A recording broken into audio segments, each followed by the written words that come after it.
Namaskar. Hello and welcome to PGurus channel. I'm your host Sree Iyer. I have with me Maj Gen Rajiv Narayanan, and we're going to talk about a very important regathering, redrawing, if you will, of perhaps boundaries in the world. If you think of it like Yalta 2.0. What is Yalta 1.0? All that stuff I'm going to explain to you in a second. Let's welcome Major General Rajiv Narayanan ji. Namaskaram, sir. Namaskaram. Happy to be on your show once again.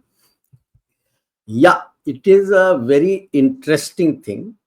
In fact, it is the Europeans and to some extent the Chinese, or I would say Japanese, who have started coining this phase of Yalta 2.0.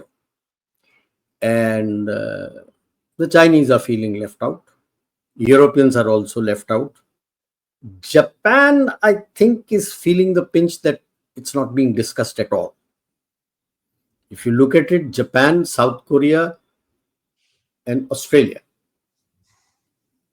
not being discussed post-Trump 2.0. Right.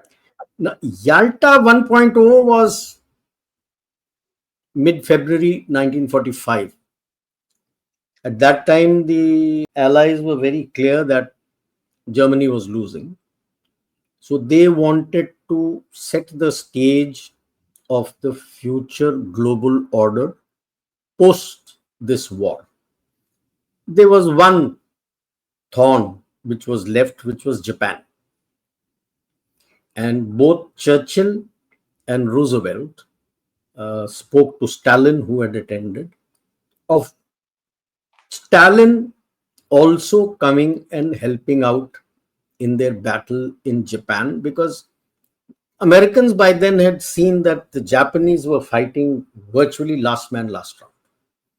The kind of casualties that the Americans were suffering was enormous. And by asking them indirectly, US was surrendering its Monroe Doctrine. They were allowing the Soviet Union to have a say in the Pacific. Basically, it was how to divide up Europe, how to divide up China, especially Manchuria and the Far East, Northeast, Kuril Islands.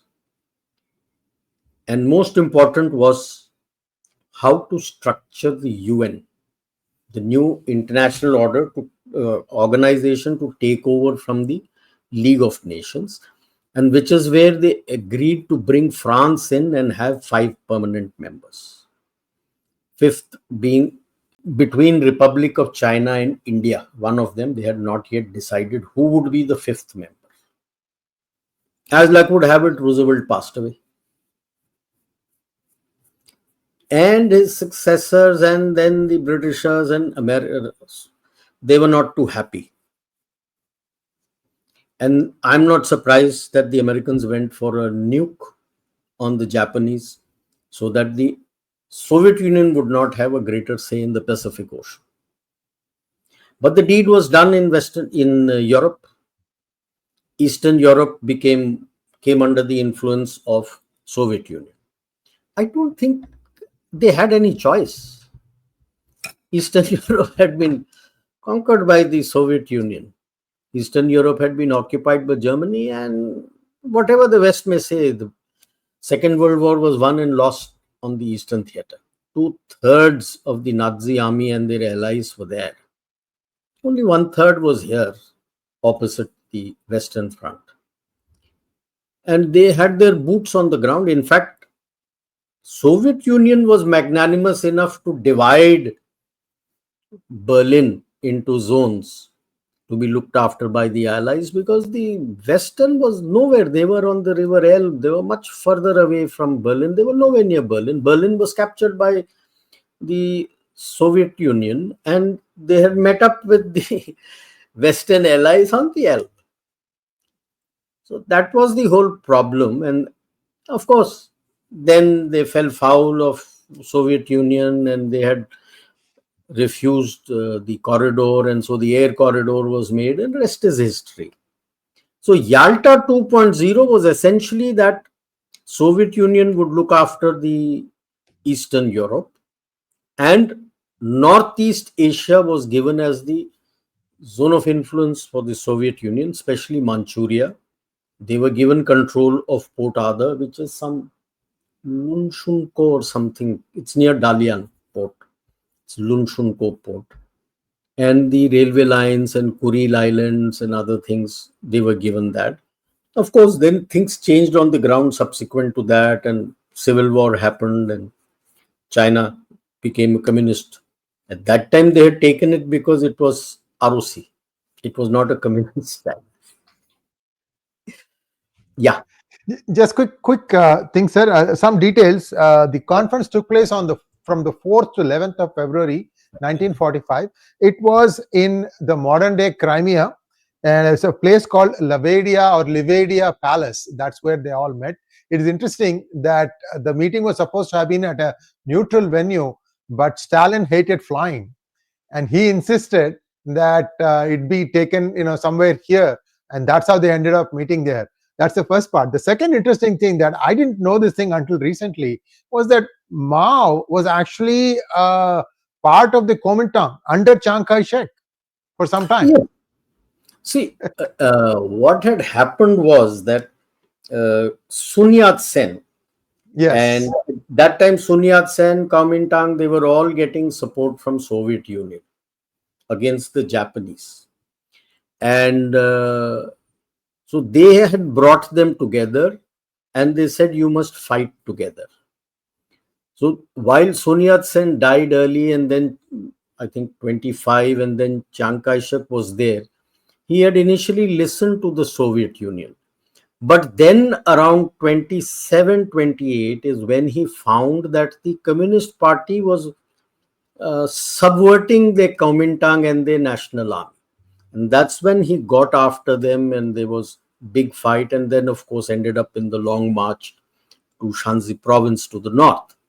So till then Mao was supposed to be working with Chiang Kai-shek, and I'm sure the Soviet Union would have groomed Mao to tell him that you start purging, subverting people within the National Army, so that once the war is over, then I'm sure Soviet Union would not have liked to have borders with a capitalistic country. On the other side, they had the buffer of the Eastern European countries, which later became the Warsaw Pact. So there was no direct contact of a capitalistic country with their borders, and they wouldn't like to have a democratic and a capitalistic China having a border with them. So I'm sure they would have been grooming them, and he groomed them well, because while they were supposed to have been fighting, they didn't take them on directly, the Japanese. The direct taking on was done by the National Army, while the communist, the peasants and workers' army, they did two things. They started subverting the population to come towards them, because all said and done, Chiang Kai-shek was a dictator, and he couldn't care less about the people. He was ruthless. So Mao was able to win over the people. They only did guerrilla forces, attacks, and quite a lot of weapons which were left there, the Soviet Union took it and gave it to Mao. So that is how they won in the Civil War. But in the basic issue was in Yalta 1.0 was the restructuring of the global order, and like you rightly pointed out, subsequently it ended up in Cold War because of lack of trust between essentially US and Soviet Union. They didn't trust Stalin.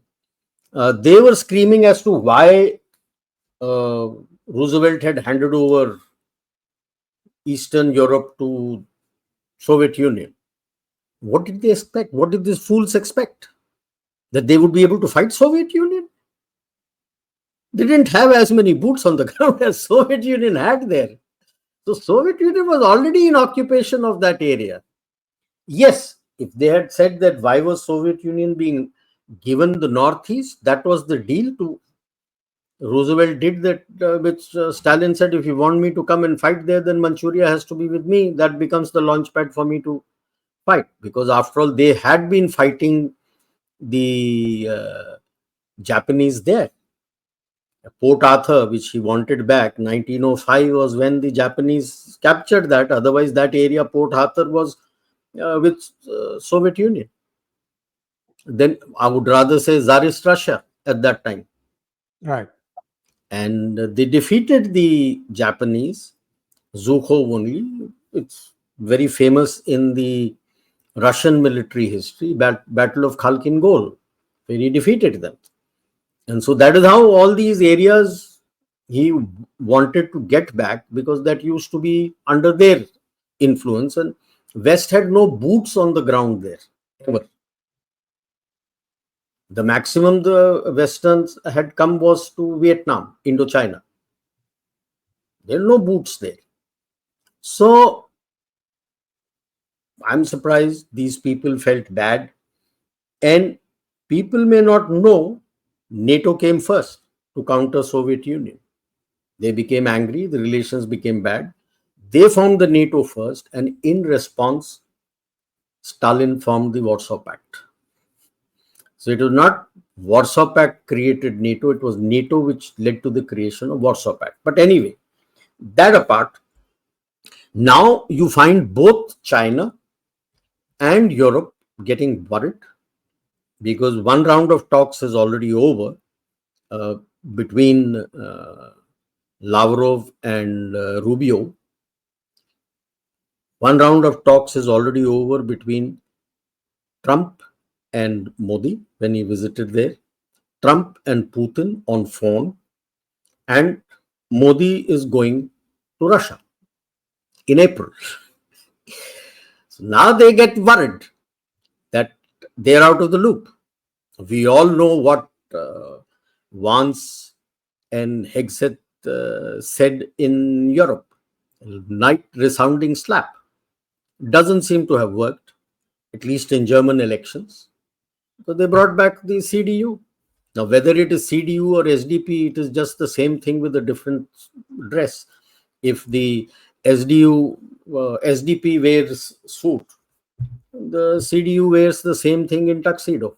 There's no difference between them. People may not know. Angela Merkel had 4 terms. Only 1 term was with FDP. Rest 3 was with SDP. FDP is supposed to be the liberal party. The next 3 terms, she ruled in a coalition with the SDP. And what is CDU telling now? They're going to talk to SDP and they'll bring in the Green Party. The Green Party is like Ayaram, Gayaram. They were earlier with the SDP, FDP and the Greens. It was because the FDP and the Greens walked away, this election took place. Now these two are going to join, and they have a healthy majority, because 208 and I think 100 something, so 120 something. So that will take them across 316 is the majority mark. So they will be about around close to 320, 330. So they're happy. So they'll form the government. And to what will they achieve? Same set of policies. Maybe the words may change, phrase may change, but the meaning will still remain the same. They'll be most worried that 2 things. The AFD, entire erstwhile East Germany voted AFD, by the way. Yes. Entire East Germany voted AFD. Except parts of Berlin. Yeah. Then you look at the age profile. Bulk, maximum youth voted for AFD. It's only the old people, the middle-aged and old people who have voted for these CDU or SDP, the Socialist or the Christian Party. And that would be a concern, that by 2029, what will happen? But I think by then the damage would have been done as far as Germany is concerned, and I don't see how they are going to recover. Already, it is supposed to have been the manufacturing hub, and it's collapsing. So, which is where I think both these people, Hegseth and Vance, held a mirror in their face that it is not Russia, it is not China. Your biggest threat is your internal threat, which is there. And if you don't look after that, you're done. I don't think they seem to have understood. Even you look at UK, they're not able to understand the problem they are facing. So that was one of the reasons why, since they're not bringing much to the table, I think Trump and his advisors have kept them away. That you are today inconsequential as far as the global order is concerned. And the three he looks at is himself, Russia, India. The others who come in that order of priority are South Asia, Saudi Arabia, Israel. Then comes Australia and Japan and maybe South Korea. Saudi Arabia is more important to him today. That's where his meetings are taking place. It is because he needs Saudi Arabia with Israel to control the Middle East or West Asia. So Saudi Arabia brings something to the table. And along with Saudi Arabia, you get UAE, Kuwait, Oman, Bahrain. Why do you think Qatar Emir came running to India? Suddenly he feels the pinch. If you are having a say-so and you have these people, the Sunni arc, which is below the Persian Gulf, helmed at one end with Israel, with whom you have excellent relationship, he becomes the odd man out. And if he is going to get squeezed between Turkey and Iran, then he is up a gum tree. So what is US going to look at? He wants to pull his troops out from Europe and place it in the Indo-Pacific. He looks at China as the maximum threat to him coming. So he wants his boots, he wants all his forces available here. And in that Indian Ocean region, he has left to India. And he would need help with India, of India rather, in the Western Pacific to counter China. So in the Indo-Pacific, he is very clear, without India, he is not able to manage China. It's not lost on him that what our Navy has done in countering the Somalian pirates, which suddenly became active last year, and suddenly nobody hears about it. All done by our Indian Navy and Marcos, which their own papers accept that the Americans and the other ship, which was the Aden Task Force, all they did was fire missiles at the Houthi. It was the Indian Navy which ensured shipping through the Red Sea and countered the Somali pirates, so much so that you don't hear about Somali pirates doing any piracy on the high seas now. So which would not have been lost to the other littoral states also. The Chinese were there, they would run away. They had two ships there, they would run away. They would not come. International norm is that whichever ship is the closest, when there is such an SOS, you are supposed to respond. They never responded. And after the few incidents, they sat in Djibouti and they have never come out of Djibouti. So now that also is not lost on the people, that if push comes to shove in this region, the one country they can depend on who can come and actually help you is India and the Indian Navy and the Marcos. So I'm not surprised that Trump has suddenly said that you look after Bangladesh. And suddenly what happened? One statement by Jaishankar, suddenly the army chief has become active and they talk of kicking him out. Some say is going to run away to Dubai. Some say is going to run away to France. So already the churning, one statement by the foreign, I would rather put it two statements. One by Trump, that he will look after Bangladesh, he is good enough. Thereafter, one statement by EAM, better decide which side you are on. And suddenly the chief, who actually asked Sheikh Hasina to get out rather than protect her, suddenly changed sides. And he's openly said that this can't happen. What is going on cannot happen. An open threat to Yunus, and now Yunus doesn't know what to do because he was his support. That's how Sheikh Hasina went. So just a clarification. When you said go to France or Dubai, did you mean Yunus or the army general? Yunus. No, Yunus. In fact, I won't be surprised if there is one more army general who might get sacked along with Yunus. Yeah, he's the radical right. He's the radical person who has been with these guys. Yes. Yeah, he's the ex-QMG. So the other interesting thing, sad thing I should say, is that as soon as within a 4-week period of Sheikh Hasina leaving Bangladesh, the army had moved completely and essentially became the law and order force. Let's not say law, but at least the order force. And they have also looked the other way when Hindu atrocities or minority atrocities were being committed. Now they're getting worried because now you have openly said better decide. And when you say better decide, then he knows that if he doesn't, then will he have a viable Bangladesh left?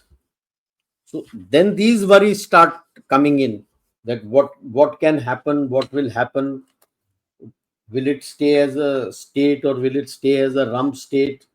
So these concerns, when they start coming in, then people work. People work only when they get a kick up their backside. Right.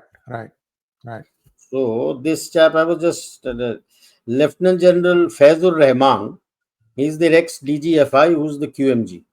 He's the one who's connected to the hardliners, and I won't be surprised that he might get sacked, might get removed. But it is interesting to see what can happen. And there has been an attack by the people on Cox's Bazar Air Base. Yeah. Some incident with the Air Force people, but to have such an attack and target them inside that base itself is a pointer to the things that are coming, because Bangladesh armed forces is a mirror image of Pakistan armed forces. The army calls the shot, the Air Force and the Navy are subservient to it. There you have the ISI, here they have the DGFI. You have the ISPR, here also the ISPR. As a facade for democracy, what these people have done is, ever since the coup have taken place and a civil government has come in the PMO, there is an armed forces division. And a serving major general is there. He's the one who calls the shots. He decides what files to be put up where, what files will not be done, what decisions to be taken in the parliament, what cannot go into the parliament. It is that armed forces decision along with the chief. 3 people are the most powerful in Bangladesh. One is the chief. Second is the head of the armed forces division. And the third is the head of the Chittagong division. That's where the bulk of the money comes. They decide. They control the land, by the way. The Chittagong division controls the land. And if you go foul of them, he can take away your land and give it to anybody. And all movement, they have their traffic posts, where at every post, all these commercial trucks, commercial buses have to pay their tax to those people, and only then it goes.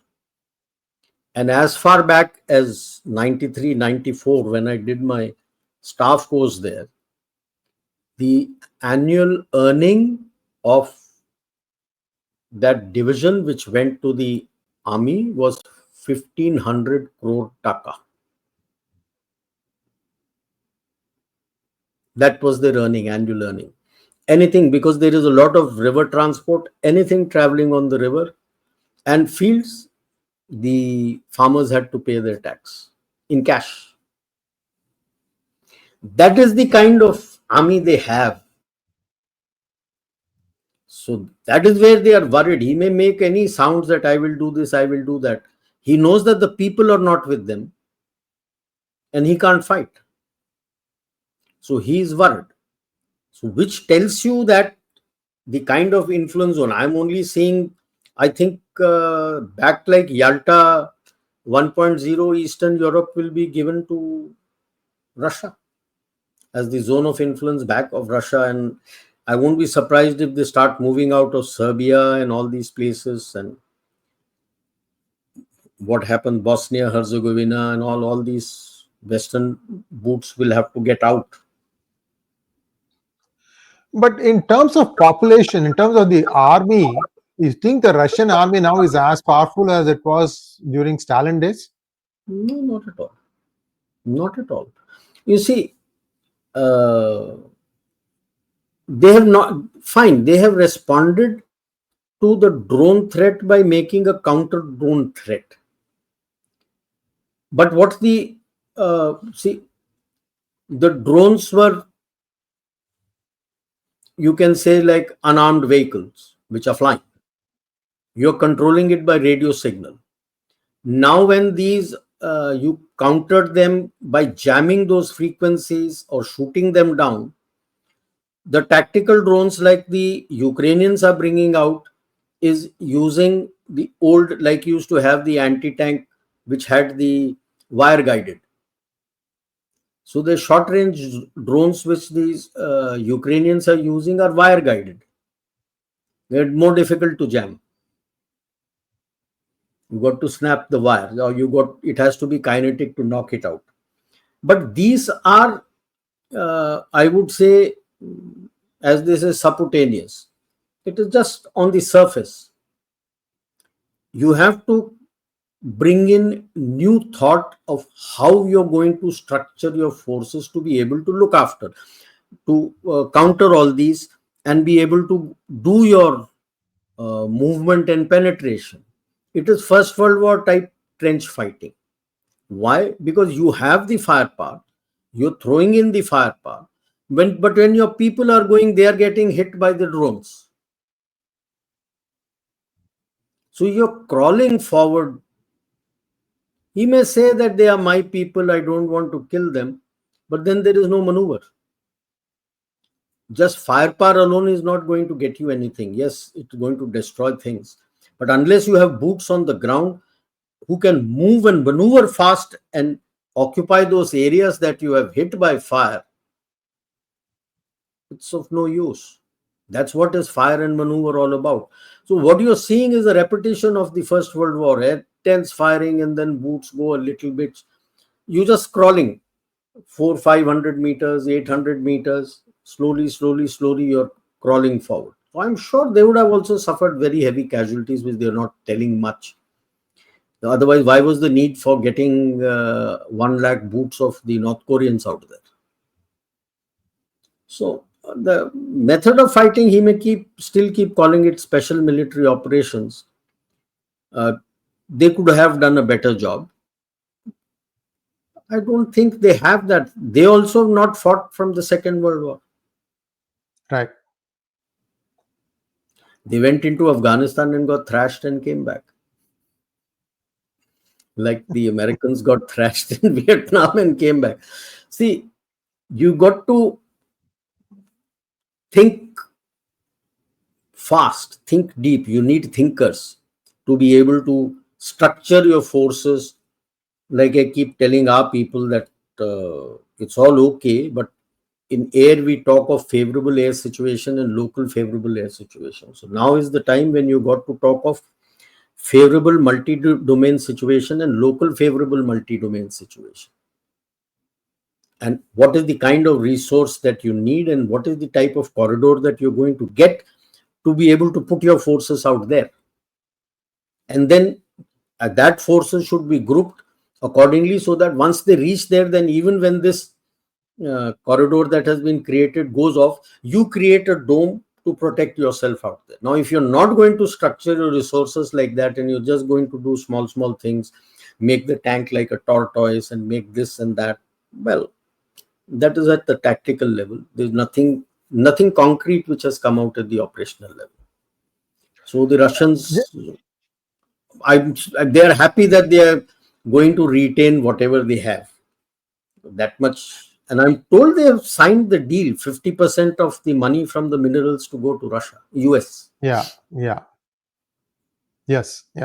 It's going to be formalized on Friday when Zelensky is going to be visiting. They're trying to make it look like, look, this is what it is. Yes, you may not be in power afterward, but at least as you can keep this as I saved Ukraine or something like that, for him something to take home. And save what? Ukraine what? Yeah. Because Americans are refusing to rebuild. They are telling Europe to rebuild. Europe has no money. Where will they rebuild from? What money do they have? So suddenly you notice that there is a void in Europe. Yes. So who, what? It is something like the void in Africa. Yes, it is there. It, as on date today, it doesn't bring anything to the table. Same would be with Europe. Yes, they have certain technologies, but their industries are crumbling. Germany, which is supposed to be the hub of manufacturing hub, their manufacturing is crumbling. It was the hub of auto industry. The auto industry is crumbling. So where do they go from here? I'm not surprised that Ursula is coming with a begging bowl. These days, the begging bowl, I call it the FTA is the begging bowl. And they come to India. She's coming to India with a begging bowl to protect themselves. How will you protect yourself? You're claiming China is your primary threat, yet you're not ready to break your economic dependency on China. Then how is China your threat? There's an interesting interplay here. Yesterday, about a few hours ago, let's say, because yesterday for me, and it was already the day had dawned for you. We had touched upon something that happened. Maduro, the noisy president of Venezuela, he accepted that it was Biden who requested that the Tren de Aragua, which is one of the most violent criminal gangs of Venezuela, be actually sent over to United States. In fact, if you look at the first set of raids that the ICE conducted in US, it was going after the cartel of Tren de Aragua. They are the most violent. So something there tells you, sir, that China was behind all these 4-year thing under Biden. See, first of all, when 2020 Trump demits office, it is clearly identified that your adversary is China. Yet regime changes, adversary also changes. I could never figure out how that could happen. Look, see, basically the whole issue is that Biden was controlled by the round table, George Soros, round table of the deep state. The deep state was totally dependent on using China and the radical Islam to manage the globe. That is where they fell foul of the Crown Council of the deep state, because suddenly China, Xi Jinping started talking about a global order with Chinese characteristics that had been building up. In fact, 2005 and 2009, there were 2 books written by the Chinese author on Tianxia and the future, and they were already talking about a future global order with Chinese characteristics. Now, that was a direct threat to the Crown Council of the deep state, which controls the deep state. Number 2, after the Americans withdrew from Afghanistan, the Islamists started talking of a global ummah. You notice after Biden suddenly pulled out from Afghanistan, slowly, the radical Islam started becoming very active in Europe. Now, suddenly they talk of a global Islamic Ummah. Again, it becomes a direct threat to the Crown Council of the deep state.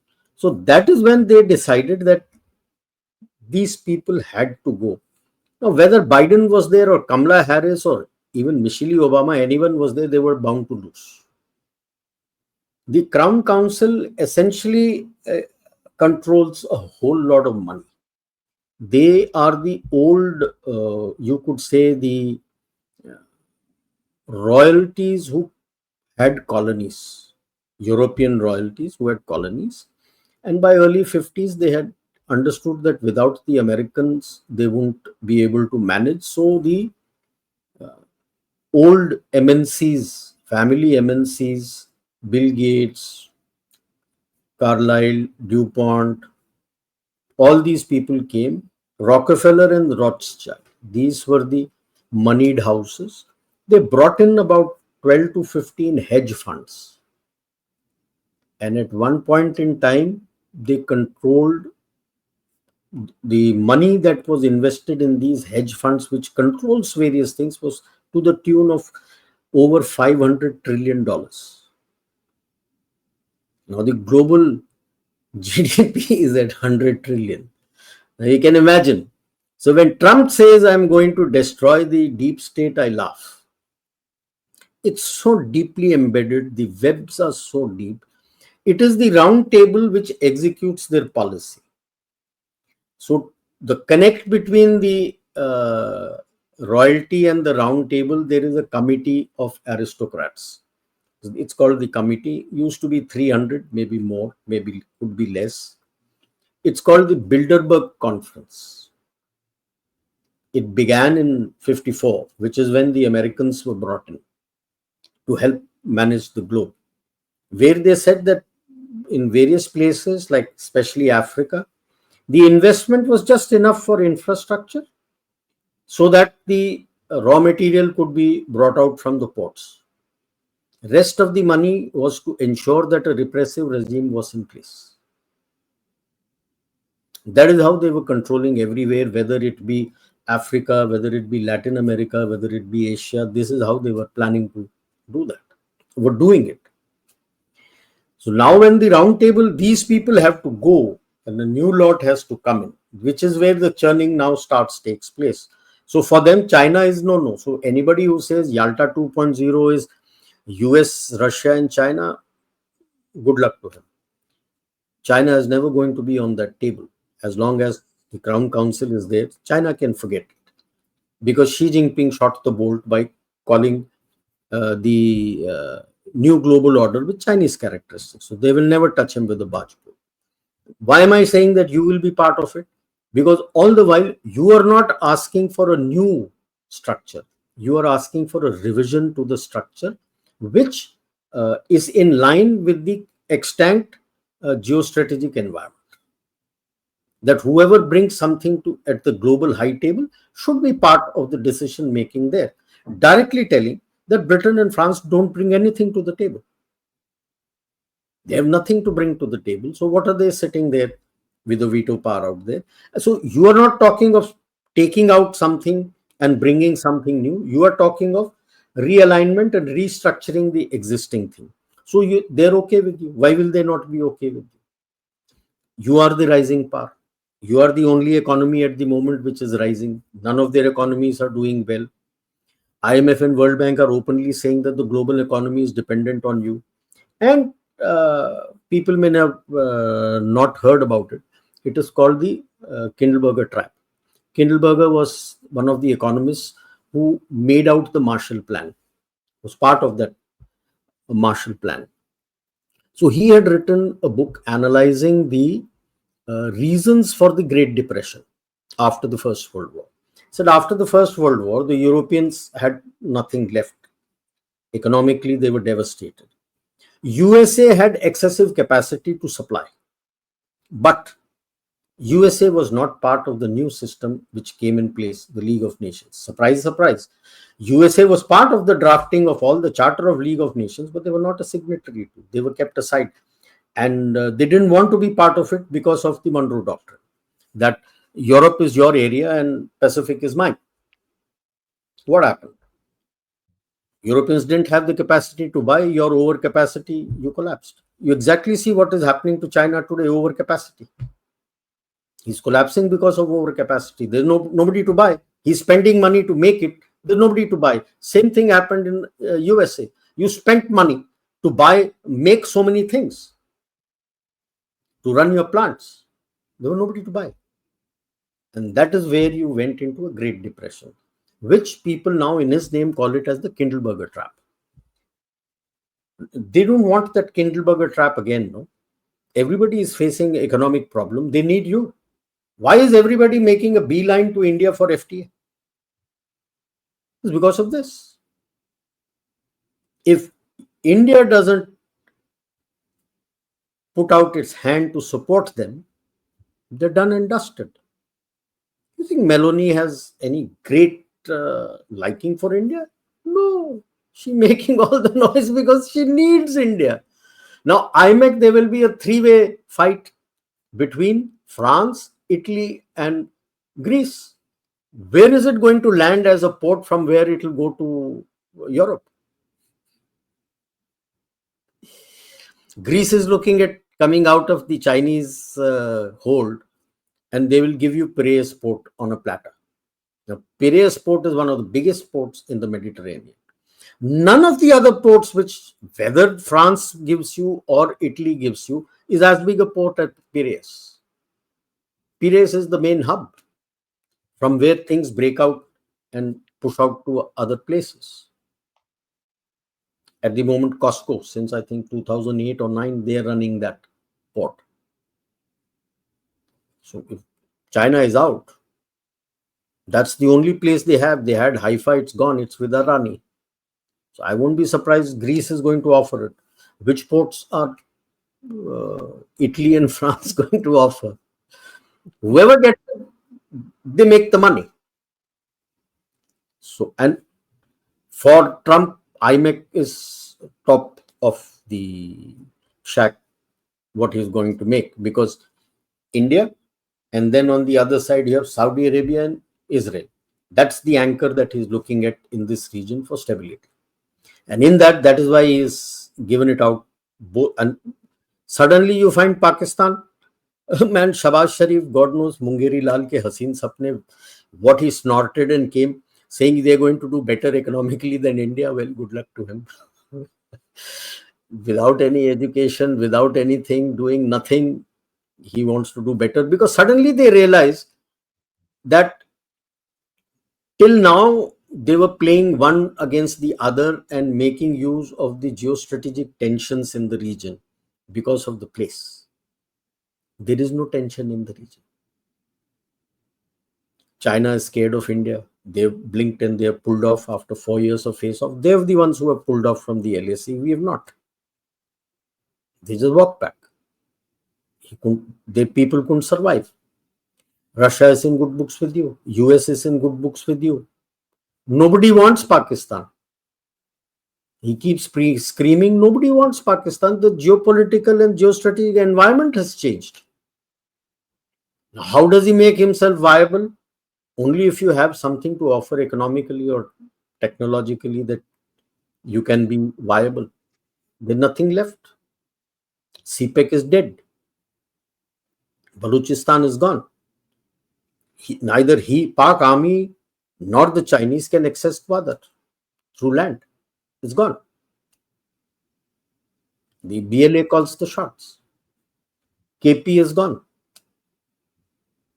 So he's just left with Punjab and Sindh, and you never know when Sindh will go. And GB is also not wanting to be part of him. Then what is he left with? So the situation is not good for either Pakistan or Bangladesh. Maldives is blowing hot, blowing cold, but I think at the end of the day, he knows that he's looking towards Turkey. Turkey's economy is in total downfall, spiral down. Now look, in Hindi, there is a saying, "Dhobi ka kutta na ghar ka na ghat ka." That is what Erdogan is. In the coup that was to take place, I think 2015-16, it was the Spetsnaz and Putin who saved him and brought him out from that resort of his, seaside resort of his. and saved his ass. Otherwise, he was to be eliminated in that coup.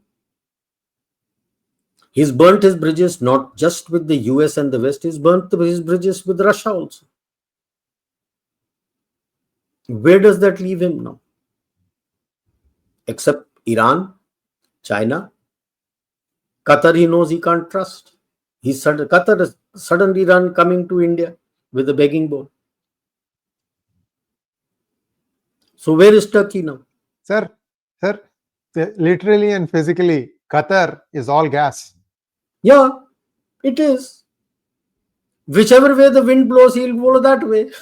So suddenly he has found India is more important. He's come running with a begging bowl to India. After 10 years. The last time he visited India was 2015. And he's come running. Suddenly realized that he'll be left cold. So that leaves Iran and it leaves Turkey. Iran is going to come under sanctions. So let us see what works out for Chabahar, because that is more a link to Central Asia. I feel India will speak to US and say, and Iran will come under pressure that entire Chabahar port will be controlled by India. Today, right, you're controlling just one or two terminals. Two of the four, yeah. Two terminals. The complete port will be with you. So once the complete port is with you, then he'll have nothing, because that is the link to Afghanistan. How does he send whatever he has to Afghanistan to finger Pakistan? So now the boot is on the other foot. Right.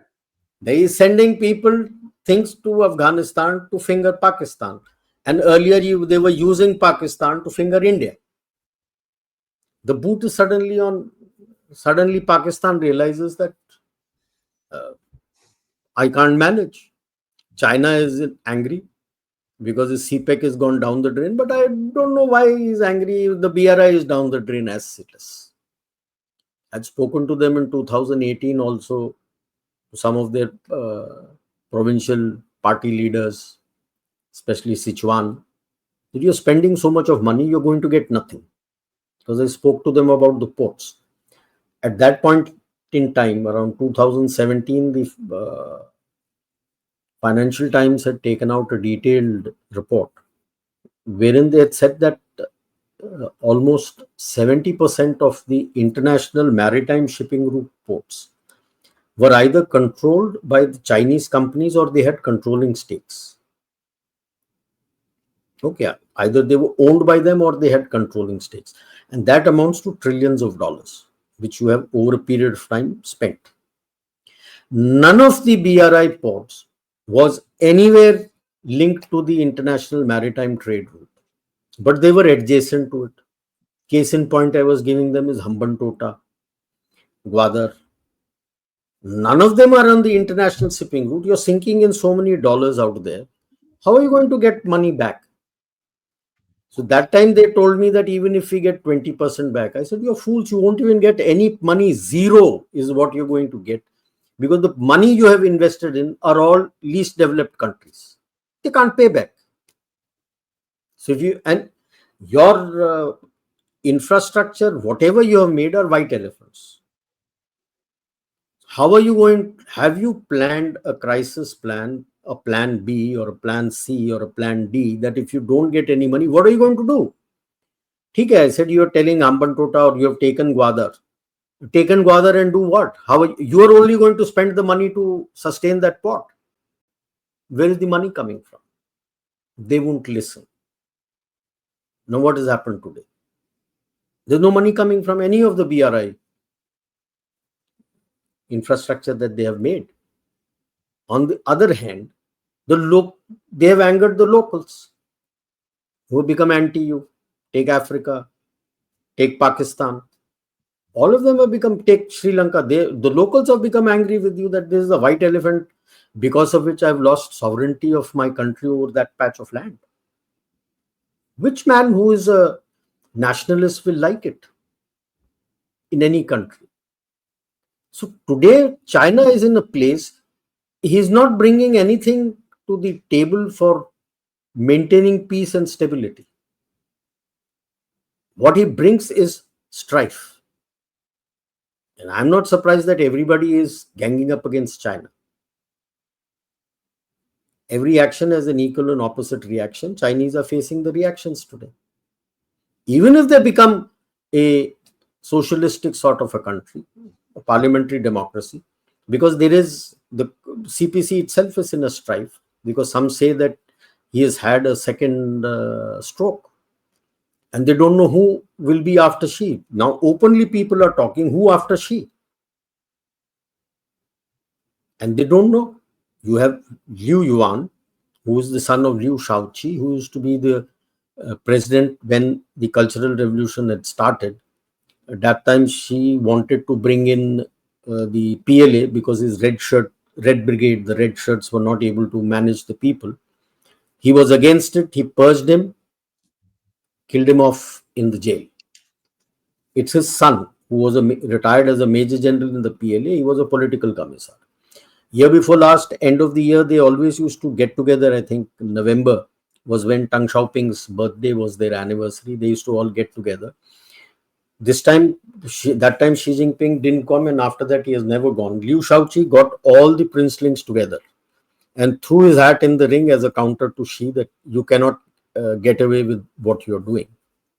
And he is talking the language of the people of China, not under a single party, communist party. He says, no, a parliamentary form of a socialist democracy, proper elections.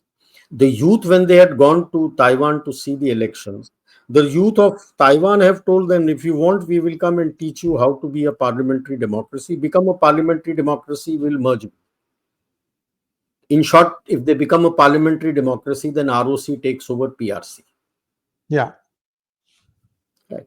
The second person is his supposed blood brother, who he angered by purging his mentors, his proteges, and he has struck back and he has purged all Xi Jinping's people. Starting August, one by one, all Xi Jinping's people have been thrown out from the CMC. Chang Yuzhia, he is the vice chairman. Except for the Western theater commander, rest everybody who is there is Chang Yuzhia's man. And Mao openly said, power flows from the barrel of the gun. If that be the case, then it's Chang Yuzhia. Then there were three people, one of whom was supposed to replace Xi Jinping. Sun Gen-kai, he was purged along with Fang Fenghe, who was the Joint Staff Department head, because he was supposed to become the vice chairman, and Sun Gen-kai was supposed to come into the Politburo Standing Committee and then take over after Xi Jinping had finished his second term. Xi Jinping by then had already decided he was on the dictatorial emperor sort of a mode. He purged them. They're still in jail. The charges keep changing. But you know, he purged them for what? So they are in jail. And there were two more, Hun Chunhwa and Chin Mener. Both of them, while Hun Chunhwa was from the Chinese Youth League, Chin Mener has been with pro-Xi Jinping. Hun Chunhwa also threw in his lot with Xi Jinping. Chin Mener has not been brought into the Politburo, nor is Hun Chunhwa. In fact, Hun Chunhwa has been shifted into the, he's not even in the Politburo. He used to be in the Politburo, he's not even in the Politburo. But none of them know governance at that highest level. After all, Xi Jinping was also a vice president before he took over as the general secretary. For one full term, he was the vice president. He made sure that nobody is there. So they are worried, who will come and how will we manage? Who will manage? Are they going to get Bozhilai back? He's in jail. His wife has been hung for the murder of that British spy. Britisher. But the main reason was he fell foul of both Deng Xiaoping and Chiang Zemin because he started his own clique. It was the Chongqing clique, and he wanted to create his clique, and that is how the police chap would not want to form part of the clique. He ran away to take asylum, and that is how the whole house of cards fell apart. And so he fell foul, because otherwise it is just Beijing, Shanghai, and Communist Youth League. Xi Jinping has destroyed the Communist Youth League. So it is becoming very unstable. And when it becomes unstable, you don't know. The PAP is also armed. Whose side is PAP going to be? Will there be an upheaval? Will there be a revolt? Will there be a civil war? What kind of a period is China going to face post-Xi? Because it is now coming out that what happened on the first day of the plenum was he had a stroke. Now he has had a second stroke. And that's not good news. It means he can kick the bucket any time. So while they may make all kinds of noses, I was surprised that Nikkei Asia is writing about Yalta 2.0 with China. What has Japan got to do with it? Why is Japan mouthing China's words? Because Japan is also feeling left out. In all these things, nobody from US, whether it be the NSA or the Secretary of State of the DOD or Vance or Trump, has spoken to Japan as yet. So obviously they'll feel left out. And you're talking, India has gone. You had a foreign ministers meeting of Quad at India's insistence. India has recommended that next Quad should be held in India. Trump is going to come. There's no discussion about anything with Japan. And obviously they will get worried that if actual redeployment, the pivot to Asia or the redeployment to Asia, actual redeployment starts taking place, then how much would US want? How much would US want from Japan? Certainly a lot of interesting things coming up in the next few weeks and months, perhaps even the first couple of years of the Trump presidency, because this is not going to be sorted out in a day or two. Somebody's always going to be unhappy. And General Rajiv Narayanan, it was a fascinating talk today. I mean, I was mesmerized. The time has just flown. It's 57 minutes since we started talking. And viewers will be back again with General Rajiv. Namaskar, sir. Namaskar.